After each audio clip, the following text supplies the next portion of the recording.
Oh, there we go. Hello. How's everybody doing out there? YDBT Daily coming at you every Thursday, 8 o'clock Eastern Standard Time. We talk to the people here. Talking Shit Tuesday is every Tuesday, 8 p.m. And Peasant Chat is on 9:30 a.m. a Sunday morning. Today I'm going to talk about gatekeeping.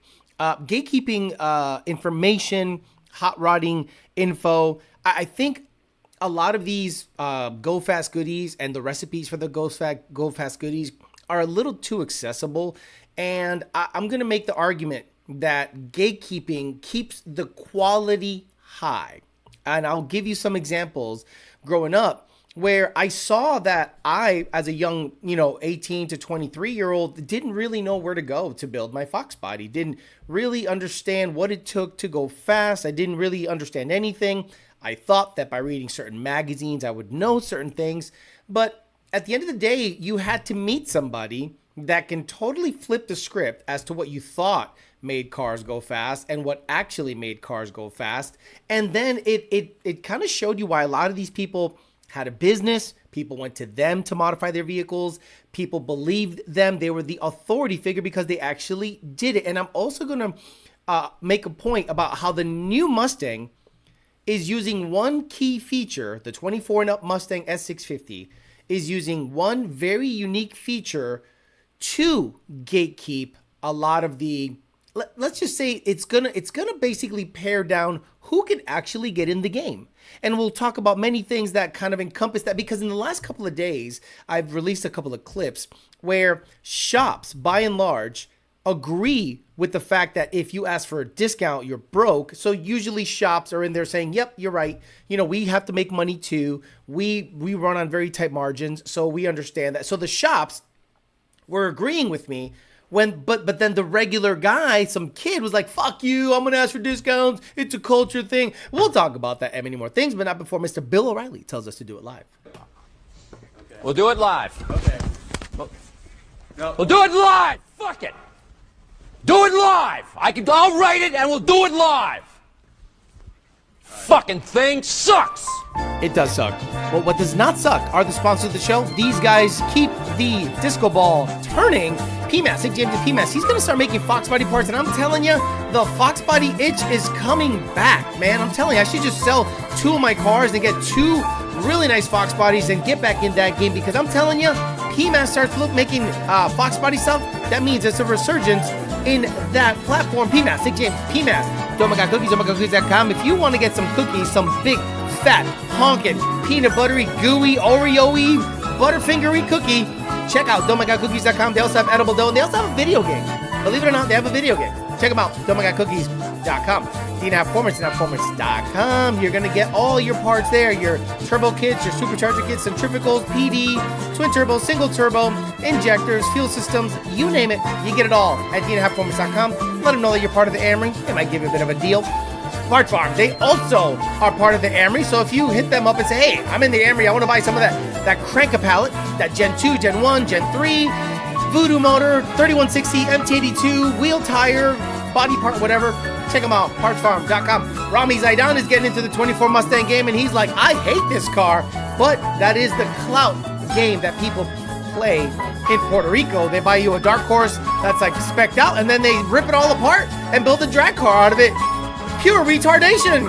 2 Auto Solution and Bellac Industries. The guy has been pretty awesome to deal with. Had a little bit of an issue with the Bellacs from the GT500. He's like, brother, bring them down. We will take care of you. You gotta love people like that. And I didn't ask for a discount. I'll pay for the work. richprince.com/YDBT. I think they shipped out Craig Walls' stuff today, so hopefully it'll be there by Saturday or Monday. YDBT hats, and Amory hats, YDBT and Amory mesh kind of trucker style hat, Dolo and YDBT Amory flat brim, Shiesties, Section 8 shirts and hoodies, Hush Money shirts and hoodies, ZR50 shirts and hoodies, Booty Juice shirts and hoodies, Elota Juice shirts and hoodies, Gen 1, Gen 2, Gen 3, GT350, 85 to 86, 87 to 93, 1320 Didios, F1320, YDBT vertical, Amory vertical, YDBT horizontal shirts and hoodies, Amory horizontal shirts and hoodies, and as always, the stickers that you can put on the back of stuff so you can represent and let everyone know that you are part of the Amory and you're in on the joke. And that's literally gatekeeping some of that information, because someone asked me the other day, what does YDBT mean? And I'm like, if you don't know, I'm sorry, can't help you. Money for 40, Lemonade, Joe Jackson, Nick Notch, Harley, Jet Sled, B. Levi's 2000 MCR, Frank, Clean 93 GT, Z303 Camzilla, Clean 93 GT, Yusuf, Toilet Dumper, Bryson Witt a couple of times with the links. Thank you so much. Dirty Mike Performance, D-Rock Fox, Slow 99, Nardo Mercado. Nardo Mercado is a menace. He is not even... He is like a rogue agent. He's like Jason Bourne of the Amory. He goes out there by himself and just like takes down a whole company. Dirty Mike, Clint Stroke, Six Sookie, Clint Stroke, Nate Dogg, Coyote Kelly, Robo Style, Tony the Truck, IT Just Skorky, Joe Switch. Gatekeeping Advocacy? Yes, absolutely. You have to gatekeep because you got to keep these fuckboys out of your favorite hobby. If everyone is allowed in, all you do is dilute what you're doing. Diversity is not a strength when you allow everyone and anyone to do it easily. If anything, you've seen the Mustang culture, you've seen the BMW culture, you've seen the S550 and newer generation Coyote culture be absolute dog shit because the recipes are out there and shops are making no money. Guys are just building their own shit and trying to reinvent the wheel. I think gatekeeping is the way of getting rid of the nerdwells. I should just keep my vocabulary good. The retards. You got to keep the retards out of this complete situation. Christopher Dixon, Blue FG2GG, says Orale Holmes. Renee, semi-retired street racer. John Bonanno Colby, it's B Don Baby. Okay, Coca-Cola, the Sinaloa Cartel member. Myself, Mark Christensen, Jay Judd, Adam Good Dude, Mike, Alfredo Diaz, Twitch FPV, Canis Lupus, Anthony, Kevin, Lost Builds the Mechanic 9903, Coyote, Car Enthusiast, Richie Rich, Kevin, Tennessee, a damn good dude. Alfredo Diaz says, scroll up Ryson with the posted link. Donnie Renfro in the house. I love Donnie Renfro. Got his truck in the low 13s on a Luntune and some headers. Big old quad cab. Good for him. That truck will be in the 12s sooner than later once the weather cools down. So, gatekeeping. Let's talk about gatekeeping. So, I'm old. I'm 47 years old. Damn, Unc. I know. But I look better than half of you fat motherfuckers out there. So, in the 90s, if you wanted to go fast with the Fox body, you thought that you go to Barnes & Nobles or any bookstore and you can pick up a magazine of Muscle Mustangs and Fast Forwards and you can read and learn. But then the problem is when you actually go to a racetrack and see the really fast guys. What's up, D&A Performance? Nice to have you here. The sponsor's showing up. Once you see the really fast guys, let's say you wanted to go to the 90s mecca of drag racing on the Fox body side of things. It was Englishtown, New Jersey. Plain and simple, full stop, Englishtown, New Jersey, where the fastest Fox bodies live. So you go to Fun Ford Weekend, watch fast Fox bodies, and then you start looking at the cars. You go to the pits, and those guys were not as friendly. Now, see, you go to Texas 2K, you go to FL2K, you go to World Cup. These motherfuckers think they could just walk through the pit. And I am absolutely dumbfounded by the lack of respect. I would not approach a race car where there are people working around it in a pit ever. I would stay about 10 to 20 feet back. I would look at it, try to peek at it. No, these motherfuckers are all up in your grill asking you, what's that? What's this? What's that? It's just total disrespect, total disregard for people's privacy, their space. It's just like, dude, I rented out this space. I drove 16 hours to get here. And it's not so that you can just stare down at all my shit and literally put your phone in my engine bay. But that's the world we live in nowadays. But in the Fun Ford Weekend days, respect was huge. So you end up going there and you see Big Daddy, you see Tommy Trotter, there was a guy that was a lawyer. He had a blue and orange Renegade Mustang, like an S trim. So, badass car. So I'm looking at these cars and I'm like, whoa, these are legit badass. And one glaring thing 20-year-old me noticed is this. None of these motherfuckers have the shit that the magazine talked about. There wasn't an E-cam anywhere. There wasn't a Canfield cylinder head anywhere. There wasn't a Southside bar anywhere. There wasn't anything. So I'm like, wait a minute. Have I been reading a lie? And then you go, wait a minute. They're just selling product. Like Muscle Mustangs and Fast Forward editors and people that ran that magazine, they have to make money. So they have sponsors and they have people that take out ads in the magazine and they have the whole, one big page, Canfield cylinder heads. These things will rip the cords off your tires. And then you go, Chip Haveman. That's right. See, we're old. Shout out to the old guys. Old heads know. Englishtown, New Jersey. Just Mecca, if you like, Fox bodies in the 90s and wanted to see the fastest. And then one year they went to Epping, New Hampshire, Fun Ford weekend. And holy shit, that place was packed. And holy shit, I got a lesson as to what it takes to go fast. So none of these cars had Billy Badass stuff that I saw in the magazines. It had like a lot of custom stuff, a lot of stuff that I've never seen before. You know, I saw an aluminum block. I'm like, aluminum, right? So I'm being gatekept from knowing that information because one, I would never go up to these people and say, what is that? What's your cam spec? What's the duration? What's the lift? You know, what rocker do you have? How much RPM do you turn? What fuel management? What fuel do you use? And what computer? No.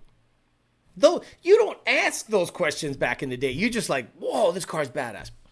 So then you come back home and you're like, okay, what do I have to do to go faster? Because I was stuck in like the high 12s. And I'm like, I got to get into the 11s and the 10s, but I don't have a lot of money, but I'd like to understand what it takes to get there. So I met a couple of guys from Southampton, Massachusetts, but they were old school racers, you know, like big block Chevy, high compression, small block Chevy, turbo 350. Yeah, old school. Turbo 350, B&M slapper, 12-to-1 compression, Holly 800, C16, bitch was running 10-0. And I'm like, what? Well, I have a little small block Ford, so what do? So when you get in good with these guys, first of all, you got to come to them with respect, right? These guys that know all the knowledge, they got respect. So I approached them with respect. Hello, guys. I'm sorry to bother you. I'm just a young guy that wants to go fast, and I'm hoping to make friendships so that eventually I can learn and see what it takes to go fast. Dude, that right there opened so many doors because I was taught respect by, I had a father in the house raising me. So I went up to these guys and I'm like, okay, what do I need to know? And then they took a liking to me. They saw that I had a little bit of talent and drive and I'm willing to wrench on my own shit. And one of the first things they told me kind of blew my mind. They go, what's the rear end ratio in the car? I go, 308. And he's like, and then I said, but I'm saving up for some 355s. He goes, 430s. I go, what? 430s. I said, you want me to put 430s in this car? 430s. You don't make enough power. You put a 28-inch M&H Racemaster on it. You put a spool on it, 33 spline axles and a C-clip eliminator. We'll weld the tubes. This bitch will go 11s. I'm like, get the fuck out of here. He goes, okay, fine. So I'm like, damn, you know what? The gatekeepers are telling me what to do. Yes, sir. Where can I have it done? Come to my shop. I'll charge you accordingly. I'm going to charge you normal price. And then we'll see what you can do with that. Went there. I bought all the stuff from, it wasn't Strange. It was the Mosier. All Mosier stuff. Put it on. The next week, I go 11.7. Like, I knock a full second off the bitch. And the guy goes, oh, you can drive. You can shift. Okay, you know. So then we started getting this report. And I started learning that nothing in the magazines mattered. Nothing in the magazines actually told you stuff. Fast forward to today. Everyone has a cookie cutter combo. Everyone has a cookie cutter combo. Everyone shoves 10 pounds of boost, this E85, this injector, but then what happens, right? They start to get cheap. They go, okay, I know the recipe, so let's just go cheap with that recipe. Let's get a dumb fuel system, a dumb injector, and the wish blower, and the dumb wheel, and the dumb axle, and the dumb everything, right? So now you have junk, but it's fast junk. So those people that were told a recipe, and then they dumb down the recipe with Walmart brand stuff, right? Imagine you tell them to get Wegmans or good brand stuff, public stuff. Then they go to Walmart with their EBT card that does not work anymore. And, you know, that'll be interesting tomorrow if I go to Publix and someone tries to take my shit. That'll be interesting. So, I mean, it's all healthy stuff. So they're like, man, where are the Oreos at? I'm like, don't, no Oreos here. So now these people have dumbed down the recipe. You have been, exactly. I'm telling you, these people, then when they told me 430s, I went, ain't no way 430s. This bitch is, he goes, Alex, 430s. And then what did I need to get into the 10s? He goes, 150 shot. And I'm like, these motherfuckers don't mess around. I love that. So I learned a lot with those guys. But the modern car guy is not gate kept. They do the bare minimum, get the car running. Headers are the perfect example of gatekeeping. If it was up to me, 3 brands would exist. 3 brands. ARH, Cooks, Ultimate Header. Full stop. So when somebody asks my opinion on a header in the system or in here, I'm going to give them ultimate header number 1 because obviously they sponsor me and they have some of the most beautiful headers ever. But ARH does well, and so does Cooks. So those are the only 2 that should exist. But the problem is everyone and their mom made headers that rested on the K member, that rubbed on the AC line, that hit in the body, that don't have rear O2s. And then it is up to the tuner or somebody else to make it work because these idiots bought the cheap shit. Again, gatekeeping should be a big thing. But on the Coyote game, specifically 11-23, you can't gatekeep it anymore. A lot of the stuff transferred over. But I think Ford did something that I never even thought of when it comes to gatekeeping. They raised the price. Like, that is the most simple solution. They raised the price. So let's say, for instance, you're very good at your job and you're too busy. Well, what's the best way that you can still make a lot of money and lessen the volume? You raise prices because the demand is so high. So with tuning, that also can be done, right? If you really want to have a quality customer, but way less volume, like, for example, if a bomb went off yesterday and Junior wanted to tune on his own, and I wanted to just keep doing this and report on the bombs, Junior's like, all right, you want to tune through me? It's going to be $3,500. And all he really needs is like 50 people. And then just, if you want some of the better tuning out there, you're going to have to pay. Well, Ford said, we're the only game in town. The only V8 pony car, sports car made in the US is the Mustang. So we're just going to raise prices and screw it. And all of a sudden, people are like, I don't like that car. I'm going to go to another platform. And I thought, holy shit, you know what? They inadvertently gatekept. It's an inadvertent gatekeep. So if you keep the price, I want to say 45 and up or 50 and up, that's where it stops and people start looking at other platforms because, one, they probably can't afford it or the payment's too high. They usually don't give any money down. They roll over old debt, bad debt, and they end up paying $60,000 to $70,000 for a car that's really $55,000 and their payment is $1,500 a month, whatever. So the gatekeeping can be done in many different ways. Now, I'm going to give you an example of something that I think happens at a lot of places and the scumbag customer. And again, this show's opinions have nothing to do with Lund, okay? A lot of you guys here, Alex said this. Shut the fuck up with that stuff. This is my show. I had this shit before I was even tuning. Not the live stream, but the channel. So this has nothing to do with Lund. I'm just going by my experience, but this is not an official Lund channel. So if I say something here, don't take it as a blue check mark for Lund Racing. You want to ask Lund Racing's opinion? You hit up support@lundracing.com. They will give you an official opinion. This show is mine, and I'm giving you my opinion. So, I used to work at a hot rod shop, and a lot of people would say this. Hey, I need you to quote me. I'll give you an example. I have a stupid Transformer Bumblebee gay Camaro. I want to run this number. So I would then say, what do you want to do and what's your budget? So he tells me. So then what I would do based on experience of that shop, I would say, let's write him out. He wanted an itemized quote. He wanted like the blower, the engine manufacturer, the cam specs, the intake, the wheels and tires, the clutch upgrade. He wanted everything itemized, right? So I basically wrote it all down. It took me a good 2 to 3 hours to kind of go through everything and talk to the boss man and just make sure we're all on the same page, make sure the margins are good, call current prices, boom, boom, boom. Because that quote, we got to stick to plus minus a couple of percentage points. So what do? I send him that quote. You know what that motherfucker does? He takes that quote, brings it to another shop. And the shop goes, well, we'll just replace ID 1000s with FICs or fuel injector connections or Bobo 1000s. This 4 Innovations fuel system? No, just stick an auxiliary pump in the plastic tank. You're good. This guy's full of shit. Texas speed is fine for motors, totally fine. So that's not a problem. I'll get a Kill the Dolphins cam. Yeah, and then now everything I did was used against me so that he can get a better price at another shop.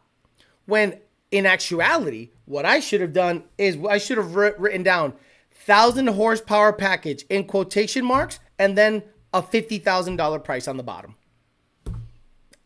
1,000 horsepower package, $50,000. Well, what's in it? You came to me, motherfucker. I didn't come to you. You see these cars roll out.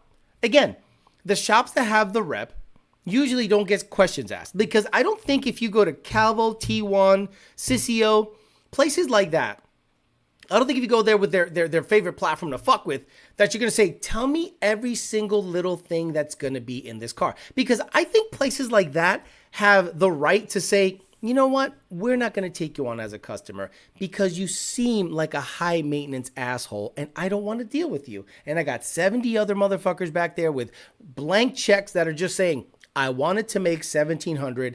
Deliver me a car that makes $1,700. Now, if you're out there complaining, going, well, I want to know everything. I'm not just going to give someone money. This is not for you. This sport, this activity is not for you.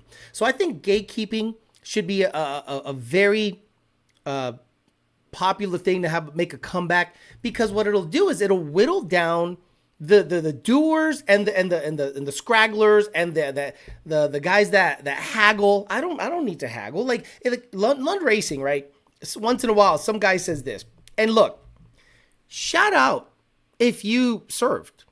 Thank you for your service. I think it is so fucking douchey as a service member to ask for military discount. That's an unpopular opinion, right? Now, it's a different thing if you show up with fatigues or you show up with camo to Subway and the register person says, are you in the military? And you say, yes. Then they give you a discount. Well, here's a military discount. But it's a completely different thing if you show up with, Levi 550s, boot cut, a Carhartt, some Wolverines, and then you're like, you guys have a military discount? I thought you, again, respect. It's weird to ask. So, I don't know. A lot of people, in my opinion, nickel and dime you to death. And when it comes to this specific activity, I don't think people should be nickel and diming. And the problem is these parts companies or these people want to, fuel systems are huge. When Ford Innovations was having that bussy situation and you couldn't get fuel systems, oh my God, all these fuel systems came out of the woodwork. Out of the woodwork. Oh, buy my fuel system. Alex, what about this fuel system? Wait for 4. But Alex, this one's available now. Wait for 4. Why do you think people wait for 4 innovations? Why do you think tuners love 4 innovations? Again, if you're a parts house, of course you're going to say, we carry all of them. These are available now because you want that margin, you want that sale. But if you want your car to run the best it can, you get a 4 Innovations fuel system. Full stop. Regardless if the guy's selling butt pics on Twitter. I don't care. The guy could literally give a BJ on Twitter, I'm buying the fuel system. Don't care. Oh, you got BJ, the guy with the BJ fuel system? Cool. My shit ain't fucking leaning out at Watt. I don't care if he sucks dick on Twitter. I am absolutely putting that fuel system in the car. I don't care. Because y'all put thieves tunes in your cars. Y'all buy people that steal. That guy just, likes to suck a little dick. What's the big deal? So I think gatekeeping should come back. And every single time you see an example of someone that did not gatekeep, you see it bring in the worst of the worst, and it waters down your hobby. I don't even want to talk about guns, because guns are an interesting subject. You guys are psychotic, but I'm sure that guns are the same way, right? Someone's going to come in and give up all the information. You got to get this optic, this grip, that, and you're like, nah, figure it out. I had to figure it out. It cost me 10 grand to figure out the best combo for this, and that. So why should I just tell you all that when I had to suffer, bust my knuckles? Figure it out for yourself. Figure it out for yourself. That should be the new mantra for anyone asking questions on Facebook, Instagram. I want to start seeing hashtag figure it out for yourself everywhere, because FIOYS should be the thing to be all over the place, because everyone wants the cheat sheet. Everyone wants I just want to get to the end. How about you fucking try shit? Could you imagine if I was a Fox Body guy back in the day and I just went up to the guys and just kept asking for the combo? Again, this happened many times. And you know what the combo was on every single Fox Body? It's got rockers, a 65 millimeter throttle body, and pulleys. And you know these dumb sons of bitches bought it and thought that was the joke. What's done to it? Rockers and pulleys. And these dumb sons of bitches thought these cars were running 9 seconds in the quarter mile with rockers and pulleys. So, do you think this should be gate kept? I think Ford did a good job of just raising the price and automatically gatekeeping the S650. So only a select few, specifically shops, they're going to have access to this car. And again, the reason I think gatekeeping should be a big thing, because it'll bring shops back into the, let's just say the authority figure. When I have a problem as a layman, I'm going to take it to the shop I think knows about the issue. The problem is people don't do that anymore. They go to Facebook, and Facebook is full of fat fucks that have never built shit, or they relabel already made parts and sell it as their own, and you dumb sons of bitches buy it. This is the other thing I'm going to start doing. Listen up. If you buy parts from thieves or people that relabel suspension components, I'm not going to help you with the settings. Figure it out for yourself. Figure it out yourself. I'm a tuner. I just have to tune the car. Here you go. Tuning good. Yep. You have any suggestions for the settings? What do you got? I got this. Figure it out for yourself, because I don't know the valving. I don't know the spring rate. I don't know how far your tires should go into the quarter panel. So you bought dumb shit. Figure it out yourself how to adjust the dumb shit. Plain and simple. We'll talk about it. What do you think? Am I way off base, or do you think gatekeeping should bring back the authority figures to the forefront and keep out the people that should not be anywhere near the hobby? I'm going to get a lot of hate on this, but I don't care, because I'm right. I've experienced it personally in the Fox Body game, where I had to figure it out for myself. I figured it out for myself in the S197 game. I bought a Bama tuner. I had a Bama tune. You want to know how old school I am? I had pipe bombs in my shit. Pipe bombs. The absolute worst sounding exhaust in the history of bad sounding exhaust. Pipe bombs. And I went through about 30 catbacks until I realized it's the engine. It's the engine. It's not the muffler that makes it sound good. Like when people say, I want that small block Ford sound. Buy a small block Ford, dipshit. You think you can make a Coyote sound like a small block Ford? What small block Ford revs to 8,300 RPMs from the factory? Get the fuck out of here. Yes, the new tuners is the other thing. All of a sudden, people think they're tuners. And then you say, here's a Candy Bell 168 Gen 1. Make it not stall. As a matter of fact, this is what I would offer anybody that's a new age tuner that's been tuning for less than a year. I will make my Gen 1 stall, and I will give you the tune. Not a Lund tune, by the way. I'll give you the tune and just make it not stall. Bet you don't even know where to start with that shit. You motherfuckers will be having it idle at 2,000 RPMs. Get the fuck out of here. I do a lot of electrical work on the side, and I think it goes for every industry. When I give material list, they send it to the electrician, and they just hack it together. Manuel said something similar. When he was pushing the twin turbo Mustangs a couple of years ago, he spoke about trial and error and eventually starting giving 8-second combos. Gatekeeping should be a thing. Hey man, I want to build an 8-second car. That'll be $60,000. What are you going to put in it? My sauce. Imagine you go to a pizza joint and you're like, hey, what are the ingredients in the pizza? What kind of flour do you use? How long do you let it ferment? What kind of yeast? What do you do? What's your process? Fuck you. Give me $30 for the pizza. Well, for $30, I should get the ingredient list. No, you shouldn't. What are you, psycho? Shut up and eat it. Stupid. I say this, though, Theo. A lot of people gatekeep themselves because someone will give them the genuine recipe and still disagree with it.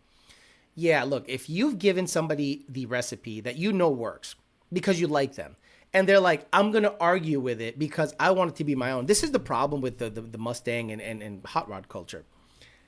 Your car is an extension of yourself. So, knowing that, what do you think I think of you when I see these on your car?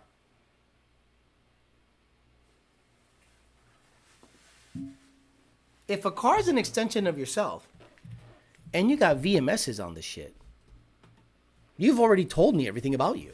I don't need to get to know you. I know everything about you. The fuck do I need to? Is he a nice guy? Yeah, but he's broke and gay.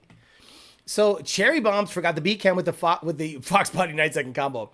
Bamatune is crazy. I agree. Gatekeeping needed nowadays because everyone knows a guy who can do it cheaper. Garajbo says, I don't work hard on the recipe to hand out to the grocery list to be made cheaper. Exactly. Let's say your car is handling wonderfully. They see you go around the track. They see you pass a GT500. They see the holy shit. Hey, man, do you have a torque arm in this thing? What angles do you have? What tires are these? What's the width on the tire? You know, what transmission do you have? Is it a close ratio, wide ratio? What's the rear end? You're like, dude, I didn't build this 60-something Coyote Swap Mustang that passes GT500s on a road course just so that you can list off what needs to be done. And even if you give them the list, they end up fucking it up because they don't have the skill. They don't learn the combo. There's certain adjustments. Like, I've given people adjustments on shocks all the time. And this is the crazy thing I see. They go and do one shock adjustment and stay on that shock adjustment all day and spin. They never even got under the car and said, let me try something different. Well, this is the adjustment Alex gave me and it's not hooking. So it's his fault. It's my fault your car's not hooking. It's my fault. On a manual. Look, you can give them the recipe. And they don't know how to adjust because I don't know the track conditions. I don't know your PSI on the tires. I don't know your weight bias. I don't know anything. So if you rely on the tuner for everything, then why are you even there?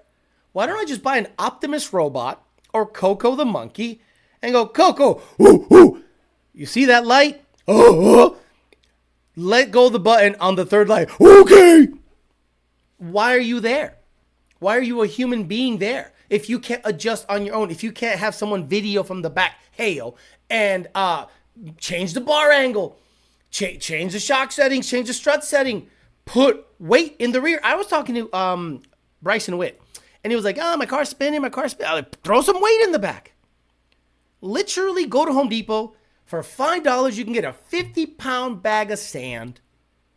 Or throw junk in the back. Like it took 200 pounds in the trunk for my GT500 to hook from a 60 roll at 1100 wheel on a drag radial on a cold day. So, and then if I go out and it's a warm day, or it might be totally different, but I adjusted. And a lot of these people, you give them you don't gatekeep, you give them all the information, and then they go to the information and stay static with the information and don't even bother to adjust up, down, left, right, anything. They don't adjust launch RPM. They don't adjust anything. They go, you gave me the settings and they suck, Alex. Well, try something else. Whoa. That boy fast with VMS. What does the Protege 5 say about you? Ford Star broke. Let's go. VMS, you know my EBT is about to be cut off. What about SVEs? Come on, stop it. Why are you... Okay. So, what is the thought process around drag wheels? See, again, 1997 Alex saw a drag light, and I went, I wonder why everyone has this wheel. Oh my God, it's light. Right? Holy shit, this drag light is light. And then I saw Pro Stars, and I'm like, oh, you got to convert to 5-lug. I wish they made a 5-lug. I wish they made a 4-lug Pro Star. Weld was so smart not to make a 4-lug Pro Star. You know who did? Like Jegs. So why were you buying drag wheels? So they were lighter rotating mass, and the car would just accelerate better and it would just perform better. So why the fuck would you buy a VMS that weighs the same as a stock wheel? Because you want it to look like a drag wheel. So it became a culture of, let me buy something that makes the car perform better, to let me make the car look like a race car. So performance wasn't the actual ET or mile per hour. It was how it looked. So then we went from this weird culture of actually going fast to looking like we're going fast. And that's the culture that kind of stayed. And then I don't know what happened, but maybe a lot of single mothers had a bunch of kids 20 years ago. and Starlight headliners started becoming a thing. There must have been an epidemic of just single mothers 20 to 25 years ago. Raised a boy, gave him everything, gave him emotions, told him to act on emotion, be emotional, be in touch with your feelings. You can put a Starlight headliner in your car. That looks cool. Your father would have gone, BAM! Fuck you doing, Steve? Pero un maricón. ¿Por qué están estas luces aquí, canto de pendejo? Tú eres un maricón, tú eres un mamabicho.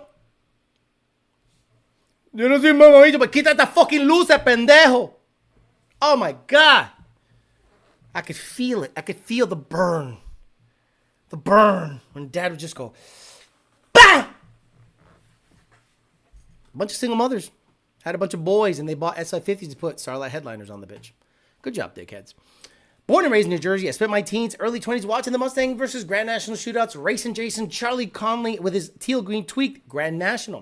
150 in the trunk, and she hooks 212s and subwoofers in the trunk. This is also why automatic transmission ownership is on the rise. VMS wheels have great margins for us.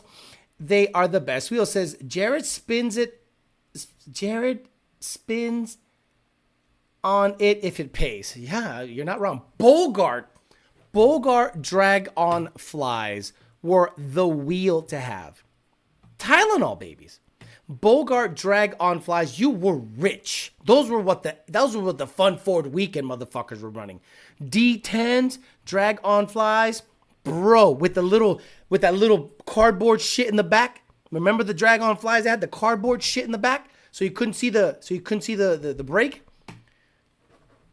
Stop it. I don't know anyone who would not want to know how to set up their own car. That way you can build it to your own spec. I don't know anyone who would not want to know. No, I don't know where you're getting that, but what I'm saying is this. It shouldn't be readily available. Like, if you want to know the saucy shit, Patreon. There's my money. There's your barrier there's your entry. There's your fee. $15 a month, and you got access to people that have me and a bunch of people that have built cars in the past, and my YouTube channel. Become a member, you get member stuff, you get more. It costs you something. But if you are just given random articles, random stuff that gives you a performance spec based on these parts, and then you say, well, instead of 1050Xs, I'll do Bobos. Instead of 4, I'll do this. Instead of Welds, Bellax, whatever, I'm going to get VMS, Race Star, or whatever. Okay, then gatekeeping should be a bigger thing. Good morning. Sorry I'm late. Driving back home with my fresh midnight built trans. Nice to hear. Weld, Laguna, Secas. I hate those. Looking fast on a budget. Looking fast instead of being fast. Exactly. Let me look fast. And I never heard of the performance of a vehicle having to do with looks until Frank Perdomo said something. I was talking to him at Par with the Hour one time, and he's like, "What's performance?" I said, "What do you mean?" He goes, "Well, if a guy buys a Viper, puts on some really nice Forge Stars, PPFs it, ceramic coat, puts on a ACRE wing like from Viper or something, and the canards and all this shit, and puts all the carbon stuff, that car is performing sitting still." I said, "You're right. It is performing, because what is the intent of that person slapping on all that shit? So that it looks great. So he can drive it to Cars and Coffee, or just go for a cruise and go down Clematis, and you're like, boy, that bitch is wet. Yeah, nice. So I understand. And same thing with me with a Cadillac CTS V3 on Bellax white with black and chrome Bellax chopping like a motherfucker. It ain't racing. It ain't racing on Clematis. It's just chopping up and down the block, chopping it all down, making sure everyone's glasses are fucking shaking outside when they're sitting outside in the fucking thing. The thing's shaking. It is performing. So I understood that performance meant something else. So when I think performance, I think metrics like 0 to 60, 8th mile, 60 to 130, quarter mile. No, performance now can be like 8,000 different things. And that's why I think gatekeeping should be a thing. Look, a lot of people would buy the car that gives them the most clout. So whatever's hot right now, they buy. How many people, again, I've said this many times on the Street Alpha podcast and others. How many people were 10R80 Steve and became B58 Steve? How many people were B58 Steve and then became Z06 Steve, C6Z Steve, right? I've been 50 Alex for a YDBT for life. And 50 Alex is from my forum days, Corral.net, Stagnant.com, SVT Performance. Shout out to the OG shit. But then it became YDBT for life, and it stayed there. It's not a car thing. It's a me thing. So, people go with what the wave is. And once the wave crests, they see the next thing, and they try to jump on that for clout. They're not making money. They're just seen and known. It's weird to me.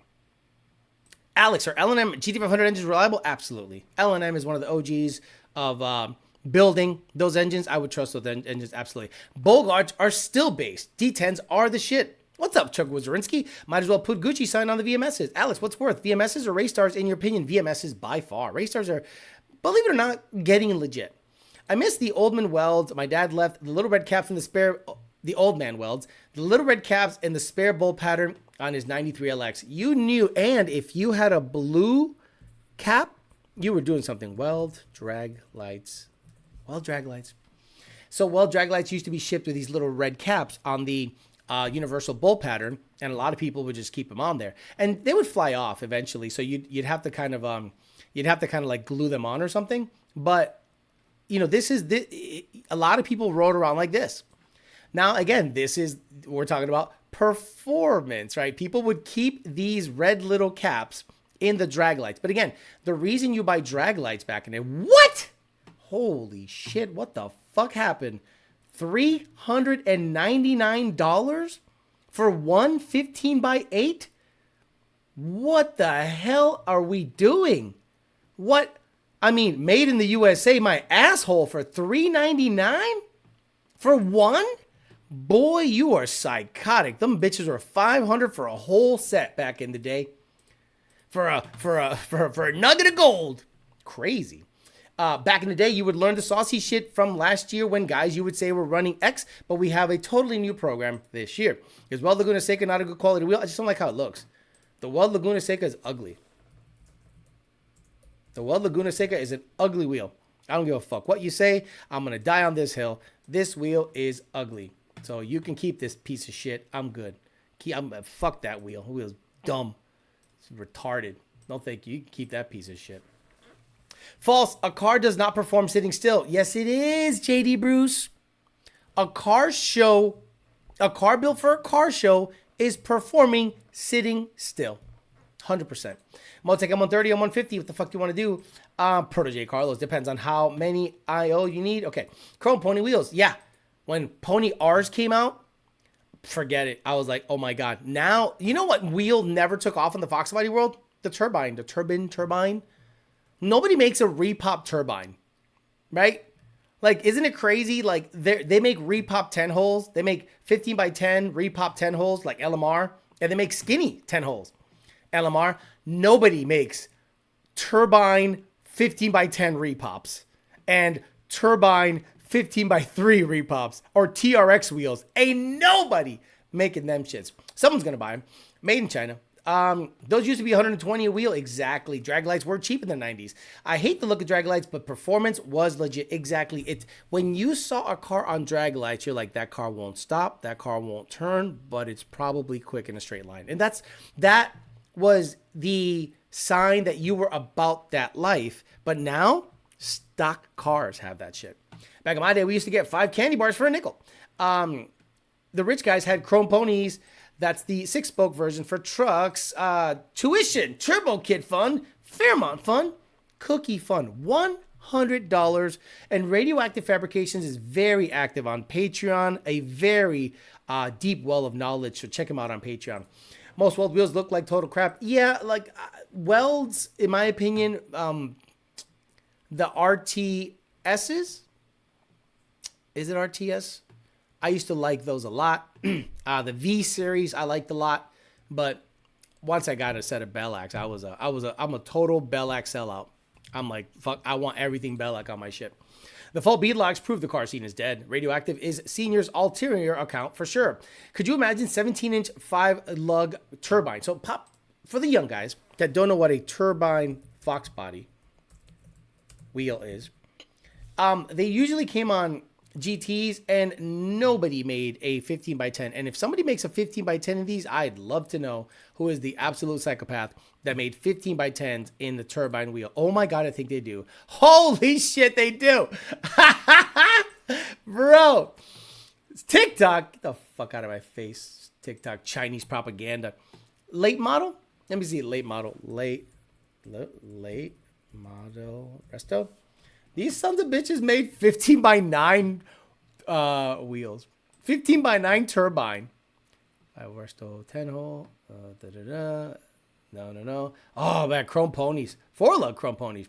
GT500 wheel. SVE MPH1 wheel. 2425.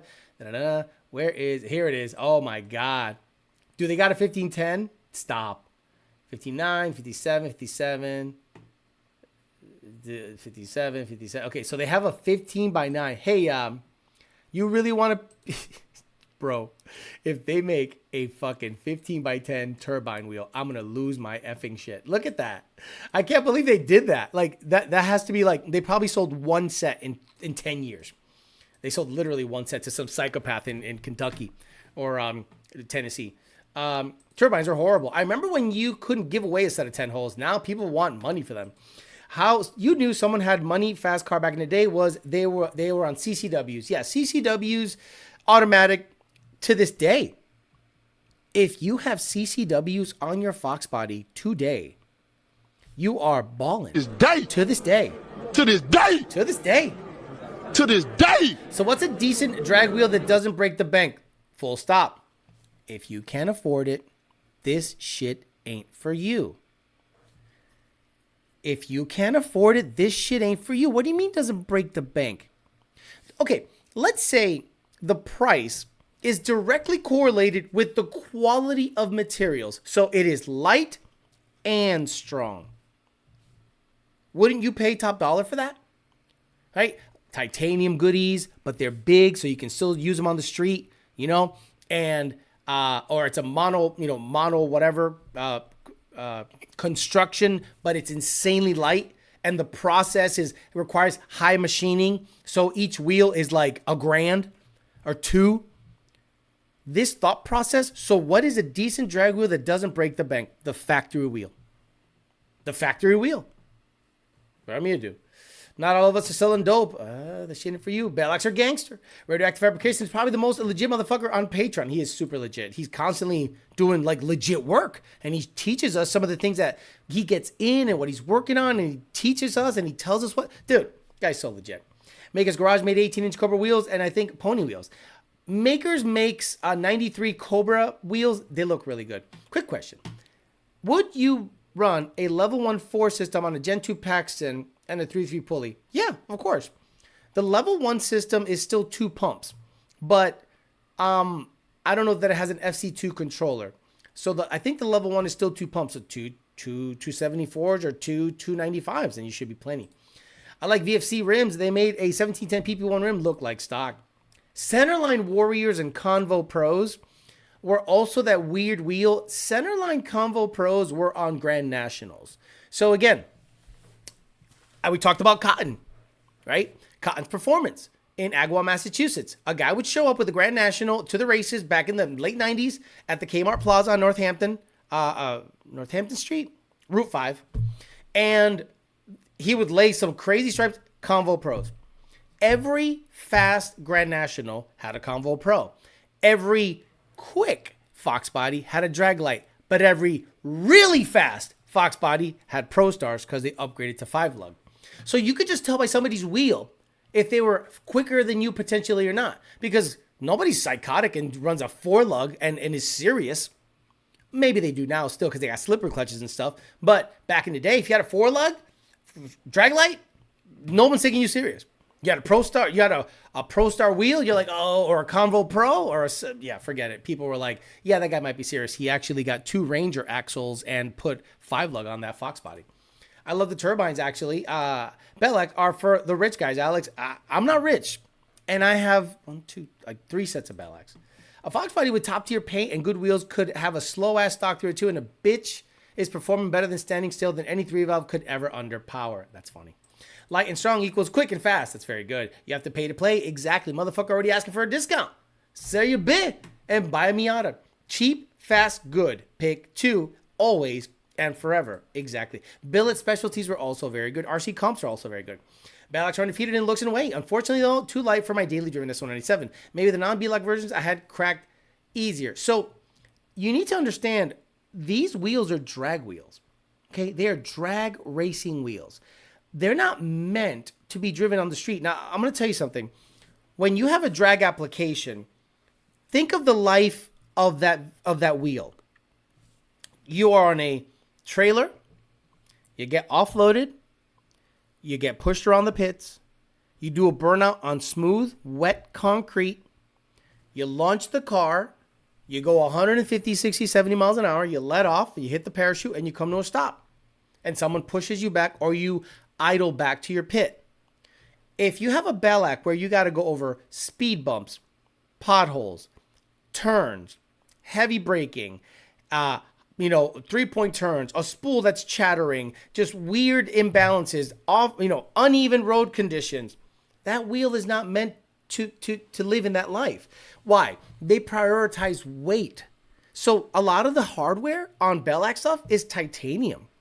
So if you're going to daily drive your fucking Bellacs, you probably want ARP hardware in there. You probably want Billy Badass hardware. You can't want a titanium light, super light wheel to be durable as fuck if you live in a place where there's a lot of potholes, speed bumps, uneven road conditions, and you're taking turns. That's just psychotic. So if you buy a Bellac, I think Damien is assuming you're racing. So he makes it as light and strong as possible for racing. If you're going to take your Bellac and drive it every day, you probably want to upgrade the hardware to ARP stuff because it's mostly, I think, titanium stuff. Super light stuff.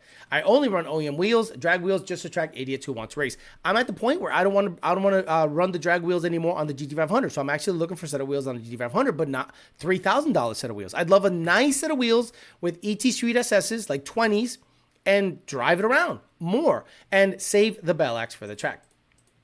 Bellacs are dope shit. Alex is not rich. He's a drug dealer. Get it right. You're right. You're not rich. Nobody else has 5 garages. You're probably right about that. Not a lot of people have 5 garages. CCW Classics or BBS Plasmas are baller status. Yes. BBS, CC Dubs, you're doing pretty good for yourself.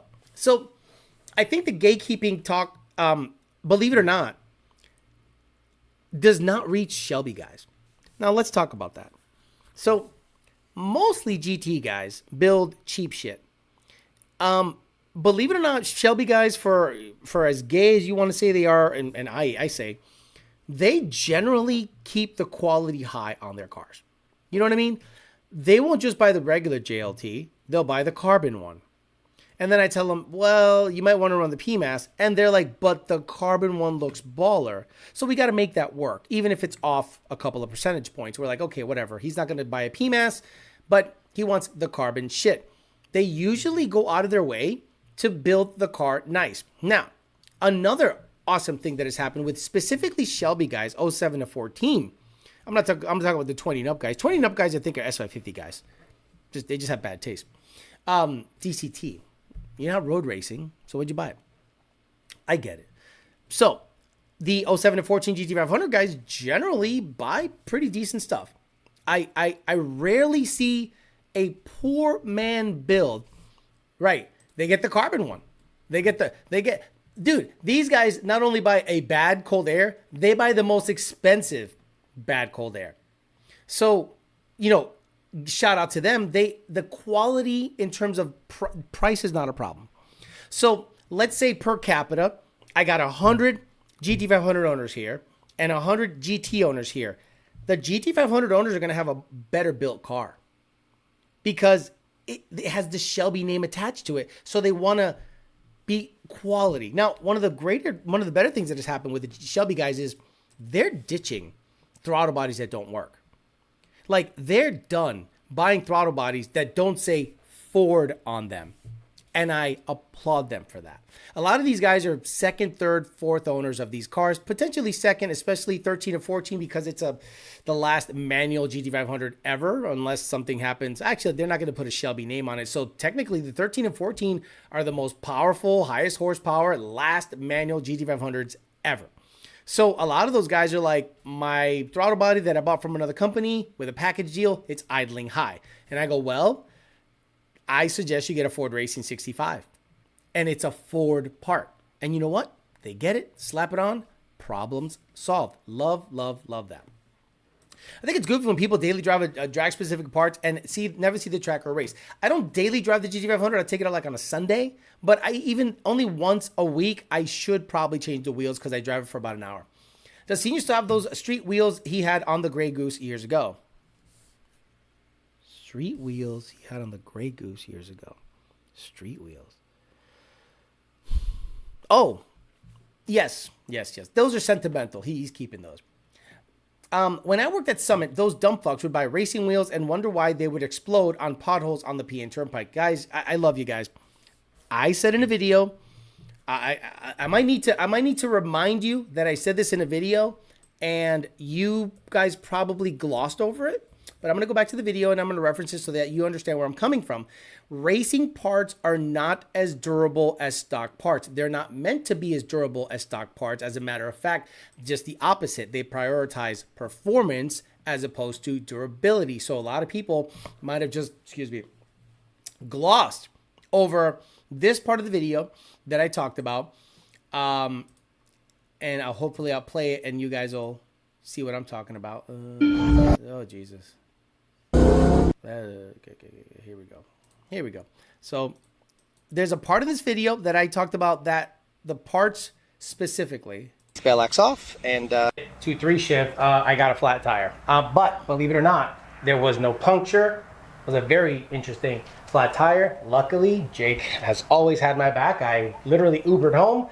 Jake happened to hit me up and he's like, hey, what are you doing? I'm like, actually, I got a flat tire, got to go home, get the caddy, get these slicks. And he's like, I'll help you. So he came over, helped me out. But what I'm trying to illustrate in this video is showing you that race car parts, I think, belong at a racetrack.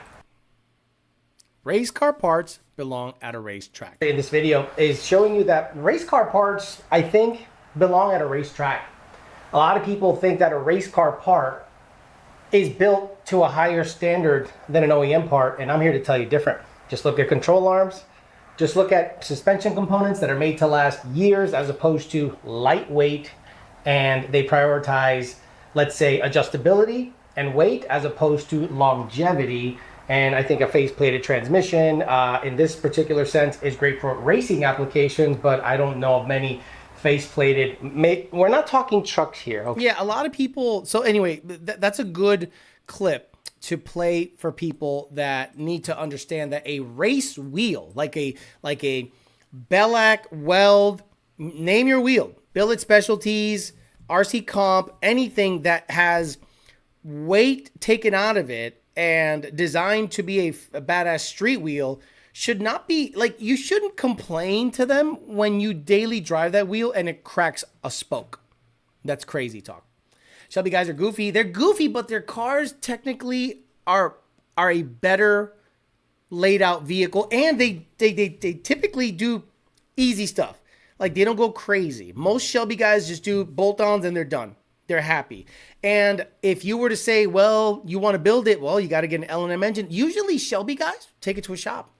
Very rarely do you see a Shelby guy build it as opposed to McCullough and Bryson Witt. Those guys will build their own cars. He literally is like, what do? He got the injectors, he got the headers, he got the short block, he got the heads, he got the cams, and he put them all himself, and the car's running. But that's like very rare that GT500 guys do that. Like, go all the way. And when they go all the way, they go all the way right. Like, how many GT500s have you seen? And again, my GT500 motor, not the bread man, but MPR's version, lasted 4 to 5 years at 1100 wheel. Racing. That car was legit. So, it's one of those builds that was a quality build. A 4-year race motor build, that's typically unheard of. So, those guys, like GT500 guys specifically, when they build it all the way. So they put an L&M motor in there. They put Billy Badass stuff in there, unless they go to Breadman and then they get fucked. But, typically, I want to say a high percentage of GT500 guys, when they decide to build it, they go all the way. That's why I don't suggest drag K members for Fox SN95s. Doesn't matter what brand. I've welded, repaired, reinforced them all, especially the control alarm tabs. Exactly. Now, when I was looking at Jake's Cobra, and I might want to do a video on Jake's Cobra because I think that car is pretty special. I don't know if I want to film Danielle's Cobra because I wanted her to have that shine, But I don't think Jake gives a shit about his, so I might post a video about him. He's going to put a Predator motor in that with a 6R80, and I think it's going to be freaking cool. So I want to document that process. But his car was built with road racing in mind. So he has a torque arm and all that crap. He's going to take that off because torque arms are stupid on the street. But he has a Maximum Motorsports K member. Just Google a Maximum Motorsports K member. Bitch is big. That's going to last him a while. He ain't fucking around. Bro, top end, you are Jack. Bro, what's your routine? What are you talking about? Bro, top end, you are Jack. What's your routine? I don't know if he's being funny. Small block Ford guys build their own cars. That's the other thing, that I don't know many fast small block Ford guys that share their cam specs, share the valve job, share the porting, share the cubic inches, share the stroke. No, the really fast guys, it's all secret stuff, secret saucy stuff. They're not going to go out there and tell you everything. Same thing with Coyote guys. See, a lot of you guys probably look at Brett's motor and you think it's the same motor he's had since 2020. Like, no, that's been through many iterations. Now it has VCT, so they've learned something along the way. Same thing with Senior. They started with one setup. And remember when I said something about copper head gaskets and somebody made fun of me on the chat? Boy, that was great. That was great. When I said copper head gaskets and some of you guys literally said I'm a stupid son of a bitch. I don't know what I'm talking about. Hold on. Espérate. Where is FFRE? Yeah, here we go. This is a good video that I saw Joe post the other day about a Mohovitz billet Coyote he built for a customer, and he talks about the gaskets. Yep. So, Joe, how we looking like after 85 runs? That guy's Hispanic. How do I know this guy's Hispanic? So, Joe, how we looking like after... And apparently he's 12. Ugh. So, Joe, how we looking like after 85 runs? Well, we've got the engine out of Dexter, right, for Mike and Brian here, and we took it apart. It's got a bunch of runs on it, right? I told him to run it 40 or so runs. Next thing you know, the Hialeah guy's got 85 runs on this thing. So. You tell Hialeah 40, they're like double that. I wanted to take a look at it, make sure it looked good. Obviously, this thing looks really, really good for the amount of runs on it. The chains came off hanging straight. All the bearings look really good for the amount of runs that we have on it, and as fast as this thing is, it's one of the fastest Coyote cars in the country. Grudge guys, so they don't post their times. Yep. So, and if everybody wants to try it, they can. They can grab the next lane. That's right. So obviously you can see some of the main bearings in this thing. This is an AccuFab block from Mohovitz. Man, it looks great. Main bearings look fantastic. Thrust bearing looks good. We've got our rod bearings over here. All of our skirts came out looking really nice. You can see all of our rod bearings. Upper shells is really the most important, and they look really good as well. I mean, that thing's spinning 9,500 up RPM, looking like that after 80 runs. Nothing really too crazy with this thing. You can see the cylinder heads. We've been running these copper gaskets. They've got a bunch of runs on those. I'm sorry, what? Gaskets. We've been running these copper gaskets. I'm sorry, what? Cylinder heads. We've been running these copper gaskets. They've got a bunch of runs on those gaskets. Like I said, 80, 85 runs. You can see just a little bit of combustion pressure getting by, but not much. So this thing is going to get freshened up. It's going to go right back together, and we're going to get back out there and start testing and off with their heads. I love that. We're so lucky to have someone like Joe on the Ford side of things because he's super knowledgeable, calm, gets it, understands it. So, yeah, copperhead gaskets. Oh man, they couldn't re-record the beginning. I know, whatever. He's probably nervous. I don't think West specified his motor either, aside from cubes. Maximum Motorsports K members are nice, but you talked me out of a K member. Yeah, they're big money and they're beefy as shit. Top end sounds like a fucking dog whistle to see if you're a top or bottom. Gotcha. There's crazy ways to sandbag a small block Ford or Coyote builds. It's pure gold. Copper gaskets and O-rings are the industry standard for big power. Yes, Murky Motorsports, but there were people on this chat that you're so stupid. Alex, you're dumb. I'm like, whatever. Fuck all that. That's, I know, he's fine. That's a 20, I think, Darrow Sam 69 says, think a 2012 GT500 with L&M motor, cams, etc. makes 1,000 horsepower and has 15,000 miles. Think that's worth it? Hell yeah. How much money? How much money? A 12 GT500 with L&M motor, cams, and it makes 1,000 and has 50,000 miles. What's worth it? Yeah, you buy it. Hell yeah, all day. Which one, if you're stupid motherfuckers, talked against copperhead gaskets? See, the problem is this. Those guys probably saw the words MLS, MLS, MLS, MLS, MLS, MLS, right? And they're on Facebook, MLS, MLS, MLS. And then I go, yeah, senior has copperhead gaskets on his. And they're like, copperhead gaskets? You stupid son of a bitch. Don't you know you just run MLS? Bro, this thing makes like $2,500. A lot of Shelby community does what they are told. That squall, 1,800. That's a great point. But that is because the gatekeepers have the information. So let's say you drop off the car at Chuck's, right? Is he going to have some local shop, not L&M, because L&M's local to him. Is he going to have some local shop build a GT500 motor when L&M pumps them out in their sleep? So Chuck's like, I know what to do.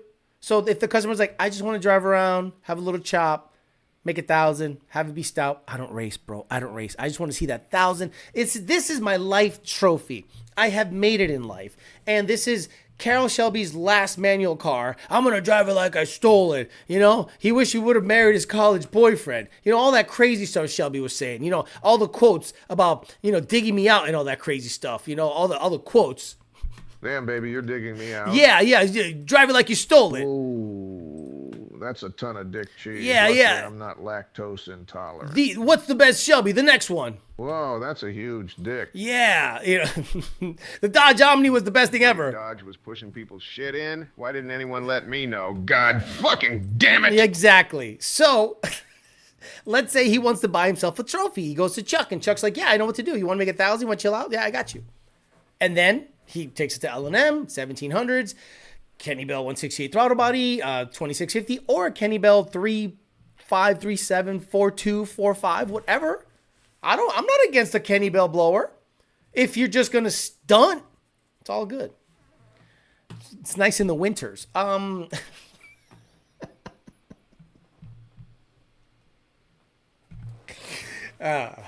I make myself laugh sometimes. Don't you need copper if you have fire rings? I've had 2 K members from Maximum, and I tried Team Z on the street and hated it. I got there 302 KN member. Later on the Coyote Swap K member. The average guy doesn't understand upper levels of racing shit. They think what works at 500 works at 1500. Just turn it up. Darrow, join Patreon and Alex will be your buddy. Whoa. Don't say that. Don't say Darrow and be buddies. We're not going to be friends. But you can join. I'm just trying to see. Two Auto Solution. Nice to see Rami here. I didn't have the best luck with SCE gaskets, so I went to Clark's and I don't know what he's talking about. So they anneal and their gaskets differently, and there's difference for sure. Yes, you're 1,000% correct. Darrow, if you're going to go 93, I wouldn't go 700, 750. Yeah, Darrow, you're psycho. Why shouldn't I put it on 93? I think it's just built motor, possible transmission. Look, man.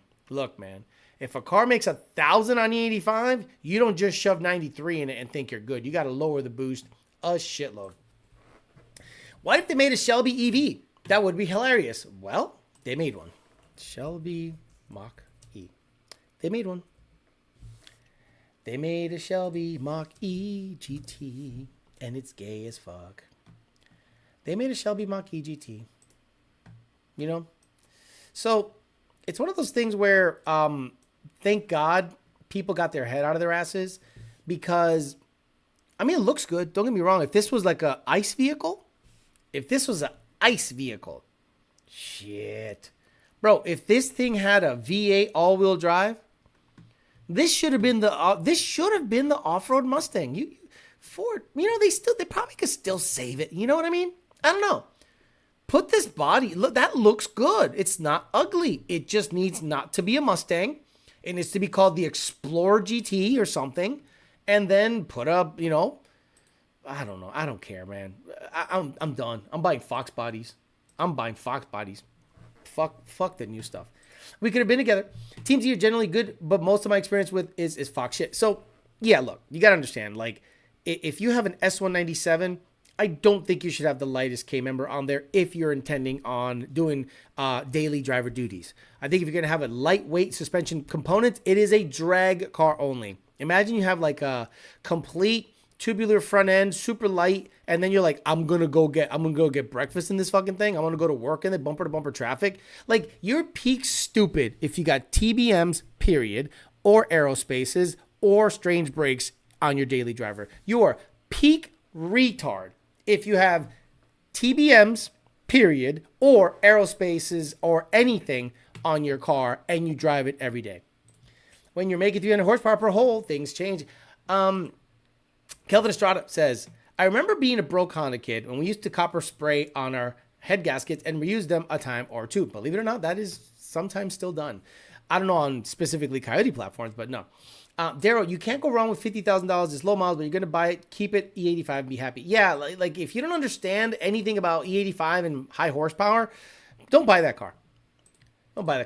Our police rocks Mach-E's. A lot of soccer moms driving the Mach-E around town in my area. Yeah, soccer moms love that thing. And that's okay because they're like, I got a Mustang just like you. And you know what? Technically, they're right. Carbon ceramics for the win. Remember, Alex, don't give them ideas. Wonder why they wouldn't offer the thing with a normal motor. I don't know, but I think I don't want to get off kilter, but we're keeping the subject matter on gatekeeping, right? We're talking right now to a guy, right, who is asking questions about a 1,000 horsepower GT500. We're going to gatekeep starting now, right? He's in here for free. He's not even a member. Is he? Nope. Guy's not a member. See? No logo next to his shit. So we're going to start gatekeeping. And Darryl, this is what you're going to do. You're going to do a shitload of research. And if it costs you $15 a month on Patreon to find out why you shouldn't run 93 octane on a car that can make 1,000 on E85, you will find out if you pay for that information. But you're not going to get it for free. See, people here trying to warn you, trying to tell you, hey, don't do that. And you're like, why not? Gatekeeping time. The gate has been shut. Nope. We're not going to tell you why. We're not going to go here and explain to you why. Gatekeeping has to start eventually. And if you want to know and you want to be surrounded by people in the know, people say, well, this shows that. Nuh-uh, not for free. You go pay on Patreon and have a conversation over there. Platform is designed to accommodate the drivetrain. Yeah, I know that. Alex turning into Derek Barron. Why? What did I do? Am I rapping? F that, go 87. Look, I'm one of those guys that I'm willing to help people out, but there's a reason I charge. Because the information I was being abused, okay? I was like a guy, picking up blood diamonds. They're like, Alex, what's best, PMAS or JLT? And I'm like, let me answer this guy, PMAS. Well, what about LU47? And then, I got him. Let me get all the information for free. And I started saying, you know what? I'm not going to answer any direct message on Instagram, Facebook, or email unless there's money attached to it. Because if you have information in your head that's going to save somebody money, why not get paid to give them that information? And if they're not willing to pay, then it's not that important to them. Yeah, expand the link. Exactly. Holly Haram says, street racing shit, it's all lies. Nobody really knows what anybody is running in North Carolina. EPA is going to have a field day. Links all day, every day. You don't just climb the ring with Ali because you think you can box. Right. Look, gatekeeping is not only a thing for information, but it was also a thing like in racing. Like there was many times where you would want to race the fastest guy in your town, and the guy in your town's like, you're not racing me. Who the fuck are you? Who are you you got to start in the minor leagues. You got to race my boy. And if you beat my boy, you race this guy. And if it then you get to me. Never would, unless, and that's where people now money race, which I hate. Because gambling literally leads to shenanigans. So anytime money is involved, I walk away. I want to take something more special, your pride. I want you to know that I'm faster than you. But I understand climbing the ladder. So let's say I move to a new town and I want to go racing. But the thing is, I'm kind of somebody.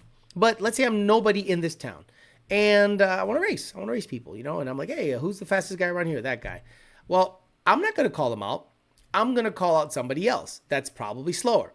And you know how it goes. Those guys aren't that much slower, but they're a little slower. So you got to make sure you beat that guy by just a little bit, a bumper or two. So then the next guy is like, I got him. I beat you by 3 cars, and this guy beat you by only a bumper. And that happened a couple of times at some of the races that I would watch. Guys would come up from Connecticut, Berlin Turnpike, race our guys, and that guy is barely beating them. And then when they race the fast guy, they beat him by a football field. And I went, oh yeah, they were just playing with you. Alex, don't fuck for free. We do not fuck for free here. And again, gatekeeping has to start somewhere. And if you don't start the gatekeeping culture, you're just going to get people in there just that shouldn't belong. Some people should not be like, this isn't deep. Unfortunately, it is. Like, imagine if DEI was backwards in the NBA, right? The NBA is dominated by, tall black brothers. So imagine you're like, no, you need to have 50% Puerto Ricans on every basketball team. So you have a bunch of 5'8" to 5'11" chubby alcoholic guys playing basketball. Does that make the team better? It's worth every penny. Pay the money and get involved. This is the best community, the best money you will spend. Thank you so much. I appreciate that very much. Man, it's hard finding good information on these cars. Murky Motorsports says, man, logging coolant pressure really changes your thoughts on head gasket sealing. Talk about gatekeeping. Try to find any real info on what's normal out there. That's a great point. At a certain level, guys, you need to monitor your coolant pressure and your back pressure. Every single time I get a guy on my ticket system that says I've gone 7s, and every time I put more pressure on the dome, nothing happens. What's wrong? I go, what's your back pressure? And he's like, I don't know. So if you're running off of bad information, like what if you're pressurizing your coolant by 10 psi? What if your back pressure is 2 or 3 to 1? So you just keep adding on the dome and hopefully it runs 7s? Like there's literally guys in my ticket system that are like, I'm going 8 1s and I keep adding boosts and nothing happens. What's your back pressure? Then people say, well, I just put bigger turbos in it. Did you mess with your primary tubing? Did you mess with the flange? Is it still T4? Is it T6? What's the routing? Like, I want to see. And they're like, well, it's the same primary tubing, but the turbo is bigger, so it should not have back pressure issues. I'm like, I don't know what the fuck you're talking about. In the words of Heath Ledger, Joker, if you're good at something, never do it for free. The best modern Joker there was. Actually,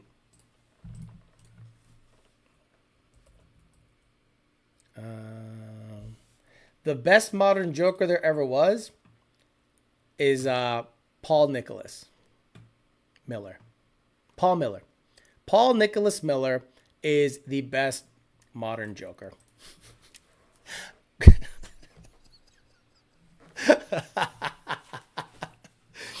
People are like, oh my God, Alex is so based, man. I just watch way too much Twitter, Instagram and Twitter. If I ever ask Alex a question, as soon as I send it, I PayPal him something. But you're a member here. You shouldn't have to. You could just let me know that you're a member. Throttle tap Sam Megan. Why is the list gotta go black? And then JJ jumped in, right? Fuck that. It would be hilarious to watch. Even the last show, I asked him my opinion on a local shop near me, so I sent them $10. You don't have to. Slick 50. Yeah, you do. You gotta give him money. But the other guy didn't. I don't know. Maybe we owe money. Lifted a head once and put a coolant pressure sensor in there and wired it to the auxiliary input on the N gauge. Nice. Yes, sir. Oh, I know that name. Best show. No. Look up the name I said. Oh my God, what a wild Instagram account that guy has. Who? He says who? Slow 99 knows who I'm talking about. Bro, it's wild. Like, Instagram is just ridiculous nowadays. But I'm stuck there watching all that stuff. You can't race Blacklist #1 unless you clear the lower levels. Sounds like Street Outlaws, right? The pride thing is my main driver. I lost a race and it drives me insane. Exactly. I've always thought that racing for money is goofy because of what it entails. So the people that bet either have a lot of money or no money. Rarely is there anyone in between. Rarely is there a blue collar guy making $75,000 a year betting thousands of dollars on a race. Right? It's either really broke and that's your rent money and you just have a gambling addiction, or you're loaded and you can let that money go and it doesn't matter. Now, we don't fucks for free. My questions are dumb as heck. Gotcha. Back pressure is easy to find. Info about coolant pressure is all over the map. Well, Murky Motorsports, that's an interesting thing because people don't understand the correlation. Like, a lot of people go, why do I need to see coolant pressure on a log? Well, at a certain level, big power, if you don't have enough sealing clamping force on your gaskets, on your head gaskets, you will pressurize the coolant system. We literally pressurized the coolant system so much, Mercury Motorsports, we ballooned the radiator at Hail Mary Derby one year. We're like, what the fuck's going on? Why is it, right? So then the fix from another engine builder was to make the top dry deck, but keep the bottom wet deck. And that did absolutely nothing but add a bunch of octopus lines under the manifold. And then somehow FFRE somehow figured it out. Like, ain't that some shit? Just magically, FFRE, wet deck, does not pressurize the coolant passages. Crazy stuff. Instagram is my favorite place to see anti-Semitic memes. Oh my God. I'm about to bug the crap out of you for this 2300 kit I'm picking up tomorrow and how I want to set up. You got a Daily Driven Projects. You're a member, so hit me up. Or the lame-ass team betting money. There's 40 motherfuckers arguing. I just looked him up, man. What the fuck? I'm just saying he was the best joker. That's all I saw. That's all I said. He is the best joker. I stay away from racing because I know it's throwing money in the air. Yes, look, racing to me, and you know, somebody said that there's nothing wrong with asking for deals, because I said on I cut up one of the show clips. It said, if you ask for a discount, you're broke. Well, racing for many is a way to offset your tax footprint. So let's talk about that real quick. We talked about it before. So I'm going to remind you guys that sometimes you want to spend that money because, let's say, after $2 or $3 million, there's like $450,000 that is going to go to the government that you can probably spend on a tangible asset, start a racing company, and say, this company loses $400,000 a year. But you have the parts, you have the trailer, you have the car, you have the tools, you have things. So some of these rich guys go racing to offset their tax footprint and they start a racing company. Blah, blah, blah, racing. Because if I don't, this money's just going to go to the tax man anyway. So let me just get something for my money. So I'll go racing. So a lot of people are like, Alex, there's nothing wrong with asking for a discount. Some people don't necessarily need the discount. They just say, I need to, personally, on a personal level, I need to spend $50,000 to $75,000 a year, so that it doesn't go to the government.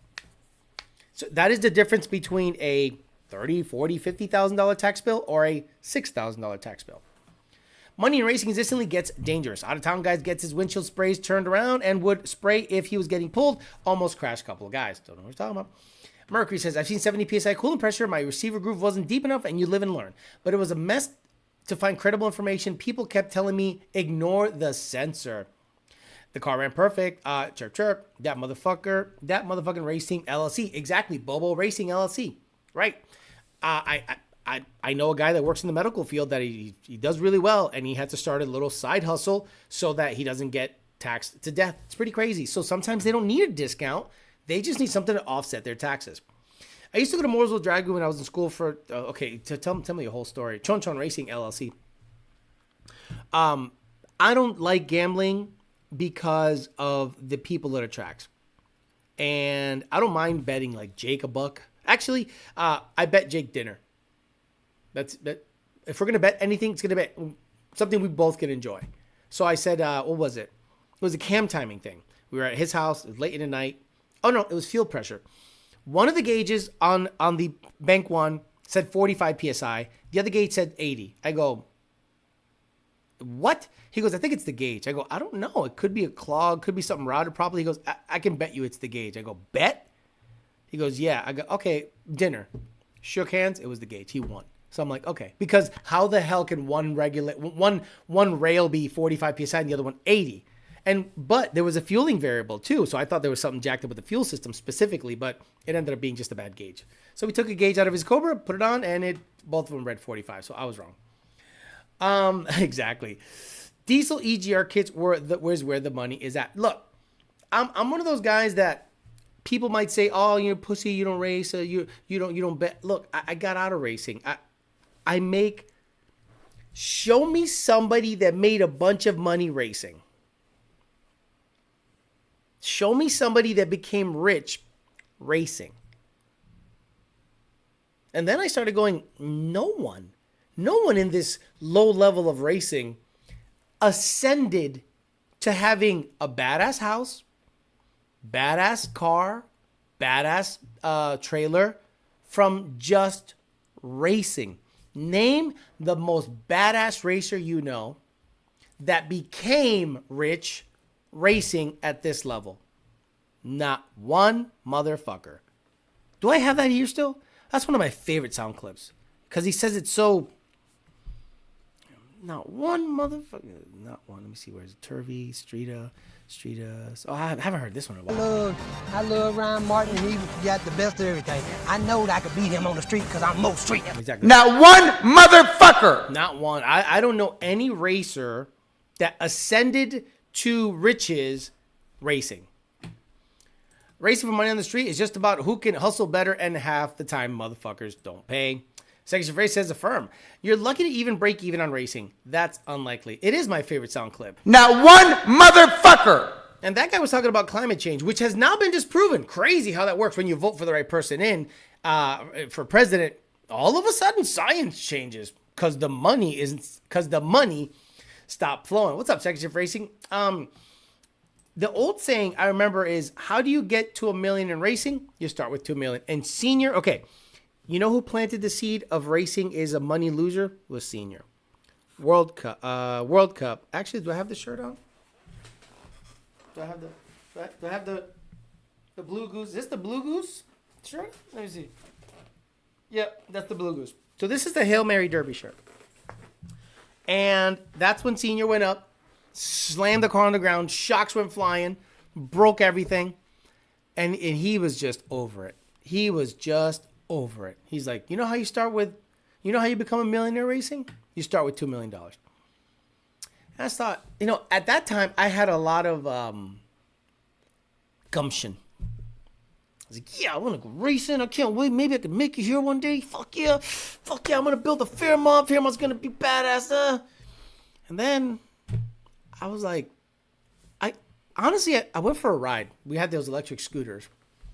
And I looked at every single pit, and everybody was fat, stressed out, smoking weed, miserable, and had been there for 6 days. It's like going to Woodstock, and you're on day 6. And you're like, oh, I just want to go home. There's just shit on the ground. Like Woodstock 99. Look up Woodstock 99 on Netflix. Boy, what a time to be alive. So, you're just sick of it. And I thought to myself, that doesn't seem fun. But then I went to a rental, and I was like, man, that was fun. Rentals are where it's at. Has anybody ever went positive in racing? Like Brett or Beaterbomb positive? Absolutely not. Absolutely not. Those are break-even, money losers, or basically product showcases. FFRE, Rife sensors, blah, blah, blah, blah, blah. Don't look up his Crusader version of the Joker with the smoke detector chirps. Oh my God, don't do that. Maybe Mexico Racing League, but he turned into a business. He never made money racing. Dude, made money racing? That dude lost almost everything racing.